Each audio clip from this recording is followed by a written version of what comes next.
নমস্কার শ্রোতা বন্ধুরা, বৈদিক নলেজ ইউটিউব চ্যানেলের আজকের ভিডিওতে আপনাদের জানাই সুস্বাগতম।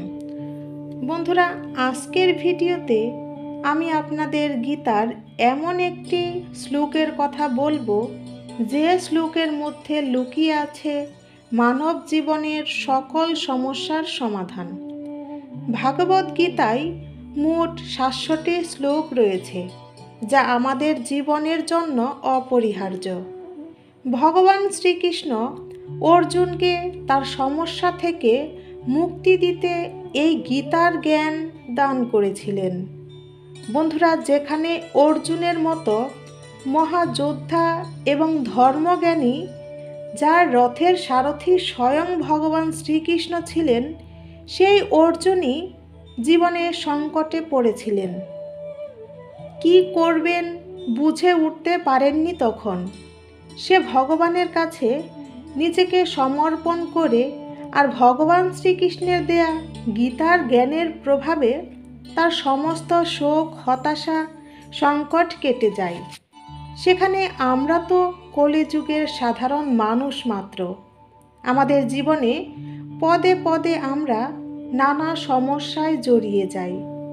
আর আমরা তখন যদি গীতার এই একটি মাত্র শ্লোক স্মরণ করতে পারি এবং মেনে চলতে পারি, তাহলে আমাদের সমস্যাগুলোও সমাধান হয়ে যাবে।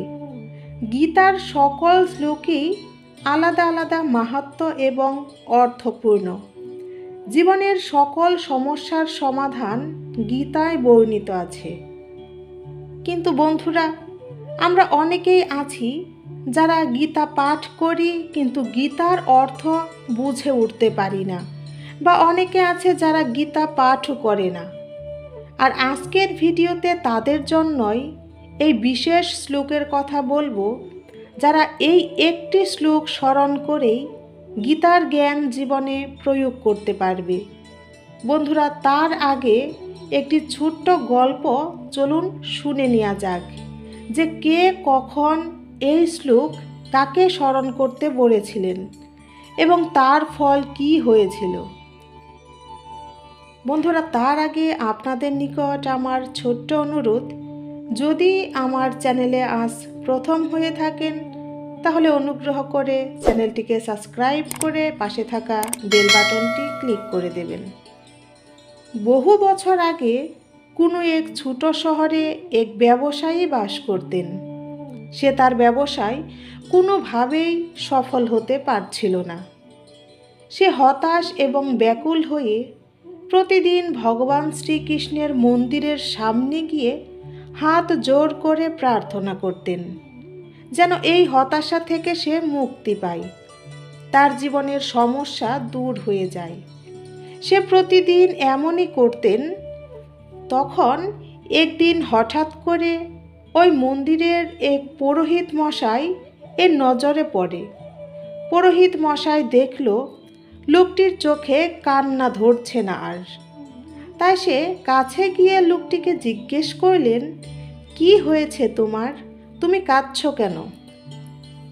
তখন লোকটি বলল, আমার ব্যবসায় খুব বড় লোকসান হয়ে গেছে। ঘর বাড়ি নিলামে ওঠার মতো অবস্থা, বহু দেনাও হয়ে গেছে। এখন পরিবার নিয়ে কি করব বুঝে উঠতে পারছি না। তখন পুরোহিত মশাই বলল, তুমি কি কখনো গীতা পাঠ করেছ? লোকটি তখন বলল, অনেক বছর আগে করেছি, কিন্তু কেন বলুন তো? পুরোহিত বলল, 18 অধ্যায় পাঠ করেছ তুমি? মনে আছে তোমার সেই জ্ঞান? তখন লোকটি বলল, মনে নেই সেভাবে, কিন্তু কেন বলুন তো? তখন পুরোহিত বললেন, যদি মন দিয়ে পড়তে, তাহলে ভগবান শ্রীকৃষ্ণের বলা এই মহান কথাটি কখনো ভুলে যেতে না, এবং তুমি এই সমস্যা থেকে খুব তাড়াতাড়ি বেরিয়ে আসতে পারতে। তখন লোকটি বলল, আপনি কোন শ্লোকের কথা বলছেন, একটু স্পষ্ট করে বলুন। তখন পুরোহিত সে মহান শ্লোকের কথা বলল। শ্লোকটি হলো, সর্বধর্মান পরিত্যাজ্য মামেকম শরণম ব্রজ অহম ত্বং সর্ব পাপেভ্য মুক্ষয় শিষ্যামি মা শুচা। এর অর্থ হলো সর্বপ্রকার ধর্ম পরিত্যাগ করে কেবল আমার শরণাগত হও, আমি সমস্ত পাপ থেকে তোমাকে রক্ষা করব। তখন পুরোহিত বলল, তুমি সব চিন্তা বাদ দিয়ে ভগবান শ্রীকৃষ্ণের চরণে নিজেকে সমর্পণ করো আর নতুন করে সকল কিছু শুরু করো। আর যা হয়েছে তা নিয়ে শোক করো না, যেটা তোমার কর্মে ছিল সেটাই হয়েছে। আবার নতুন করে শুরু করো, সব কিছু ঈশ্বরের কৃপায় ঠিক হয়ে যাবে। কারণ গীতাতেই তো ভগবান শ্রীকৃষ্ণ বলেছে, কোনো কিছু নিয়ে শোক করা উচিত নয়, কর্ম করে যাও, কর্মের ফল তুমি একদিন অবশ্যই পাবে। তখন ব্যবসায়ী ওই লোকটি ভগবান শ্রীকৃষ্ণের কাছে হাত জোর করে নিজেকে সমর্পণ করলেন আর মনে মনে দৃঢ় প্রতিজ্ঞ হয়ে ভগবানের নাম স্মরণে রেখে তার ব্যবসায় মন দিলেন। তখন আস্তে আস্তে সব সমস্যার সমাধান হতে শুরু হলো। দেনাদার মিটে গেল, ব্যবসায় লাভ হতে শুরু করল। লোকটি রোজ একবার হলেও শ্রীকৃষ্ণের এই শ্লোকটি স্মরণ করে, এতে মনে প্রশান্তিও অনুভব করে সে। দর্শক বন্ধুরা, ভগবান শ্রীকৃষ্ণ স্বয়ং বলেছেন যে কর্ম ব্যতীত জীবনে কিছুই অর্জন করা সম্ভব নয়। যে ব্যক্তির মধ্যে জ্ঞানের অভাব এবং ঈশ্বরে বিশ্বাস নেই, সে ব্যক্তি কখনো জীবনে সুখ সাফল্য লাভ করতে পারে না। তোমার কর্মই তোমার আসল পরিচয়, নইলে এক নামের বহু মানুষ হয়।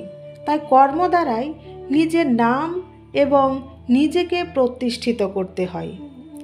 কর্ম এমন একটি ফসল যা একজন মানুষকে যে কোনো অবস্থায় কাটতে হয়। তাই সর্বদা ঈশ্বরের নাম স্মরণে রেখে ভালো কাজ করা উচিত। তুমি আজ যে কর্ম করছো তার ফল তুমি কাল অবশ্যই পাবে। আর আজ তোমার যা কিছু আছে তা তোমারই দ্বারা করা তোমার অতীতের কর্মের ফল। তোমার কেবল তোমার কর্ম করার উপরে অধিকার আছে, কর্মফলের উপরে নয়। না তুমি নিজেকে তোমার কর্মের ফলের কারণ মনে করো, আর না কখনো কর্ম না করার প্রতি আসক্তি হইও। সঠিক কর্ম সেটা নয় যার ফলাফল সর্বদা সঠিক হয়, তবে সঠিক কর্ম হলো সেটা যার উদ্দেশ্য কখনোই ভুল নয়। তুমি যদি তোমার ভুল থেকে কিছু শেখো, তবে ভুলগুলি তোমার সিঁড়ি হবে। আর তুমি যদি না শেখো, তবে ভুলগুলো সাগর হয়ে যাবে। সিদ্ধান্ত তোমার, তুমি জীবনে উপরে উঠবে নাকি ডুববে। সমস্যাগুলো ততটা শক্তিশালী নয় যতটা আমরা মনে করি। কখনো কি শুনেছ অন্ধকার সকাল হতে দেয়নি? তাই যে কোনো সমস্যায় দৃঢ় প্রতিজ্ঞ হয়ে লড়াই করা উচিত, তবেই বিজয় অবশ্যই আসবে। ভগবান শ্রীকৃষ্ণ আরও বলেন, তুমি ফিরে যেতে পারবে না আর শুরুকে পরিবর্তনও করতে পারবে না, কিন্তু তুমি যেখানে আছো সেখান থেকেই শুরু করতে পারো আর শেষটা অবশ্যই পরিবর্তন করতে পারো। তো বন্ধুরা, আজকের ভিডিও এই পর্যন্তই। দেখা হবে পরের ভিডিওতে। সেই পর্যন্ত সকলে ভালো থাকুন, সুস্থ থাকুন সেই কামনা করি। আর ভিডিওটা ভালো লাগলে অবশ্যই একটা লাইক করবেন আর আপনার পরিচিত জনদের সাথে শেয়ার করবেন। সম্পূর্ণ ভিডিওটা দেখার জন্য ধন্যবাদ। নমস্কার। জয় শ্রীকৃষ্ণ।